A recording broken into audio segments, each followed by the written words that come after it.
Yeah, something a little different today. I picked up this heater for the garage here. It's electric and looks pretty well made, you know. It is made in China, but it's got a nice powder coating on it and everything like that. You know, they only build stuff to manufacturer spec. So if a United States manufacturer wants something built right, you know, they can do it. And this looks like a pretty nice little unit. It's let's see here, 7,500 watts and 25,600 BTU and 220 volts, and it's not that heavy, you know. I mean, it's heavy enough, but you know, it's it should do the trick. This garage isn't all that big. This garage is only 25 by 25, and this thing is supposed to heat way more than that. So I think we'll be okay. It has two settings.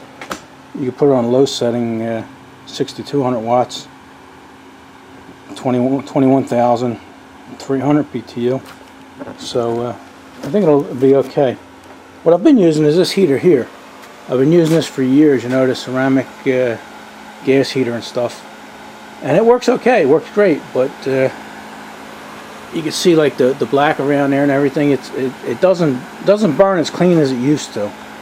And you don't vent these things to the outside and everything, and lately, you know, it's been affecting me, you know. It's been affecting my voice. Matter of fact, my voice probably don't sound all that good now because I've been in the garage here working for about an hour. But after a while, you know, I start to lose my voice, get laryngitis, and I know it's from this.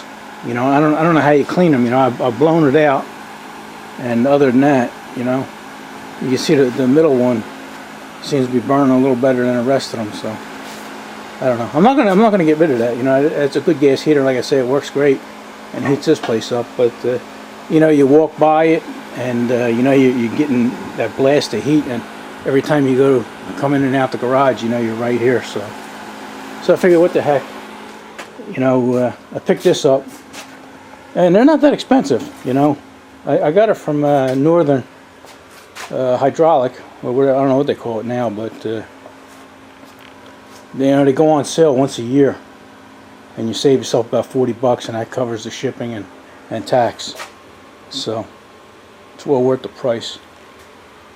I'm going to put it up in a ceiling way back here, right above the load center, so we don't have that far to go. I already took the wall apart there and mounted the bracket, and you know, it's going to meet all specs. You know, it's going to be away from the ceiling and away from the wall as far as it has to be. But I'm waiting for my buddy Mike. He's my muscle and good electrician, so I know it'll be done right. And I think I have room in the box for it. Yeah, plenty of room. Plenty of room. Put it right down here. Runs off 220. So I'm just waiting for him now. Yeah, I think this is a 10 gauge wire I picked up, and a 40 amp breaker. So we should have everything to put it up. It should only take a couple minutes. He's actually making a special trip to help me. You know, he's down the shore right now doing a job, and he's going to stop by here, help me throw this up, and then he's going to go. He's got something else to do, so he'll be here. He'll only be here for you know, about a half hour or so, but that should be plenty. All right, I'll put you back on when Mike gets here. I think I said that wire was 10. It's actually 8. The wire is 10, and the ground is a 10. So 8 wire, 10 ground. That'll do. That's what they call for. All right, look who showed up. How you doing? My ace electrician. He's looking it over. He likes it. It's a nice heater. You Yeah. got a selector switch here, 6500 or 6250 or 7500 watt. And you said it's got a built-in thermostat, right? Yeah. But you think maybe eventually you might put a remote thermostat in? Yeah, I got one of them programmable ones in the house somewhere. I'll find it and we'll hook that up. That's interesting, because if it isn't, you could set that to say, kick it on, you know, an hour before you know you're going to be out here, so it'll warm it up a little bit. That's interesting. Yeah. Plus, I think I want to keep it to keep everything from freezing. You know, I may want to keep it at about 40. Oh yeah, just Yeah. keep the edge off, right? Because at one time I used to have a heater, and it used to come out of the house and go through there. But then I got that newer kind, Mike, that you don't need that. Oh, you just have like the little pipes. That Right, the stick out pipes go wall. through the attic now. Okay. So that, believe it or not, that used to keep this whole garage, you know, at a good temperature, you know. I like the motor's sealed, which is nice. So you know you don't have to worry about lubricating the bearings or dirt and stuff getting in there. So I'm sure that'll last a good long time. I see there's a hinge here. Oh, that's for the bottom. The hinge, Yeah. The bottom hinges down. There's a Okay. screw in the front. Okay. Interesting. All right. Well, we should probably hook the wiring up to it while it's down here on the table and easy to get to. Mhm. We'll put a. You got a Romex connector for that? I'm I sure. I can find one. And yeah, we'll hook that up and hang it up. Good deal, buddy. Awesome. How's it looking here, buddy? Now we got your wire coming in now, so we just got to route it down to this terminal block down here. Pretty basic, easy setup, huh? Yeah, I mean it's all labeled, nice and boldly, and then there's even a wiring diagram here, and it gives you, you know, their heater's requirements, you know, so it tells you right on the thing, use number 8 minimum wire. Now, if you were gonna have a longer run, you might want to go to number 6, but for you know Right, now. 6 or 8 feet, number 8 is plenty. I bought twice as much wire as I need. Yeah, that's good. Alright. Yeah, it wasn't too bad. Mike was able to do that himself. He held that thing and screwed it in from the sides. Yep. Now he just ran the wire down. Yeah, just kind of route it in along that channel where all the rest of them are going. Put a staple in there to hold it up out of the way, and probably just zip tie it to the rest of them that are just kind of flying there in midair. Yeah, nobody wasted too much time Nope. nailing them in. Nope. Alright, have at it, mate. Alright, Mike says he's done. You ready for a smoke test, buddy? Yeah. So right. turn the thermostat down. Do the honors.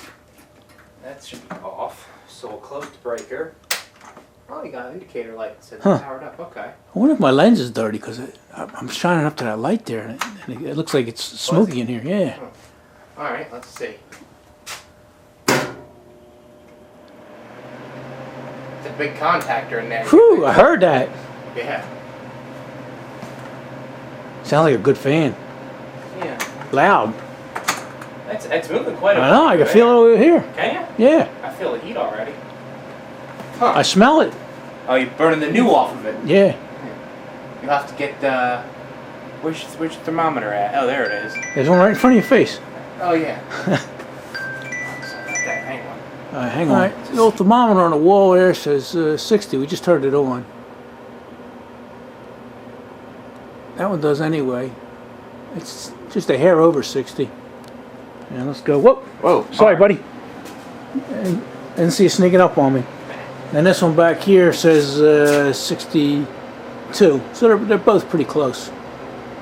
Yeah, we'll see what it does. Where's your clamp-on amp meter at? You got one of them in here? I don't have one. You don't have one? No. Oh, man. I'm curious to put an amp meter on those lines and see what kind of power we're drawing. It says 31 point something amps. I'd be curious to see if it's actually drawing that. Huh. So, That's one thing I don't have the clamp on. all right. Oh well. Alright, it's only been about 3 minutes. And this one's already up to 65? That's genuine 65, yeah. Yeah. And then this one way up here. Well, that one's actually behind the heater, so this one's in front of it, and this one's up to 70. I can feel it. Yeah. I can actually feel it. Yeah. I'm not joking. Wow. In 3 minutes. That's crazy, Mike. That is. That's impressive.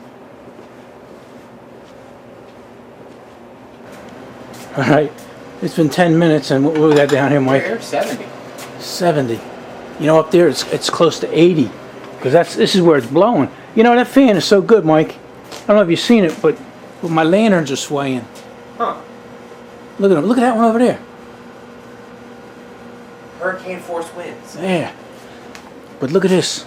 It's almost 80 degrees up here, Mike. So you need a ceiling fan or something here to bring that heat down a little Yeah. bit. So I can reach my arms up and feel it. Wow. Yeah, it's crazy. Ah, that's all. Just hang this up there from the I-beam.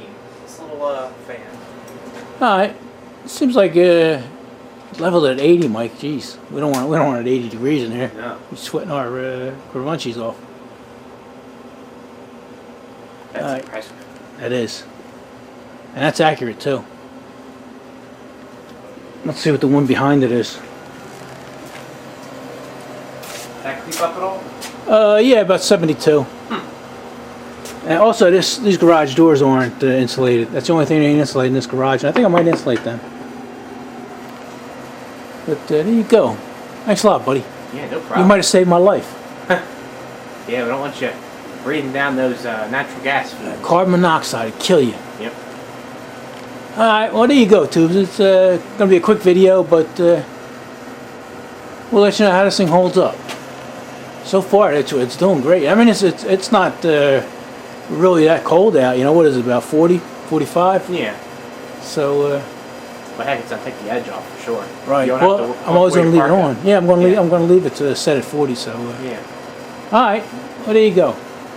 We say, Mike, enough of this. Enough of this. All right. Thanks again, buddy.